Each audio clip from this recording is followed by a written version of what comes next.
அனைவருக்கும் வணக்கம். இந்த பதிவில் நாம பார்க்க போறது இந்தியாவின் முதல் புல்லட் ரயில் சேவை. அதாவது இந்தியாவில் முதல் முறையாக அதிவேக ரயில் சேவை தொடங்க போறாங்க. அதற்கு பட்ச பேர் தான் புல்லட் ரயில் சேவை.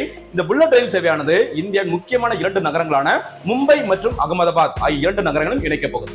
இந்த திட்டத்திற்கான அடிக்கல் நாட்டப்பட்ட ஆண்டு 2017. அந்த அடிக்கல் நாட்டும் போது இந்தியாவின் பிரதமராக இருந்தவர் பிரதமர் நரேந்திர மோடி அவர்கள், அதே மாதிரி ஜப்பானின் பிரதமராக இருந்தவர் ஷின்சோ அபே. இந்த இருவர் தான் இந்த திட்டத்திற்கு அடிக்கல் நாட்டாங்க 2017ஆம் ஆண்டில். இந்த திட்டம் 2026ஆம் ஆண்டில் நிறைவடையும் என்று எதிர்பார்க்கப்படுகிறது. இந்த மும்பை அகமதாபாத் இடையே உள்ள அந்த 508 கிலோமீட்டர் தூரத்தினை இந்த புல்லட் ரயிலானது வெறும் 2 மணி 7 நிமிடங்களில் கடக்கும் என்பது குறிப்பிடத்தக்கது. இந்த திட்டத்தை செயல்படுத்துவதற்கு பார்த்தீங்கன்னா இந்திய ரயில்வே சர்வதேச அந்த கடன் உதவி வழங்கும் ஒரு அமைப்பான ஜப்பான் நாட்டை சேர்ந்த ஜிகா நிறுவனம் JICA, Japan international cooperation agency, இந்த நிறுவனம் நிதி வழங்குறாங்க. கிட்டத்தட்ட $17 பில்லியன் மதிப்பிலான அந்த கடன் உதவி வழங்கும் அப்படிங்கிற மாதிரி ஜப்பான் அரசு மூலமாக அறிவிக்கப்பட்டுள்ளது. இதுதான் புல்லட் ரயில் சேவை, மறக்கக்கூடாது.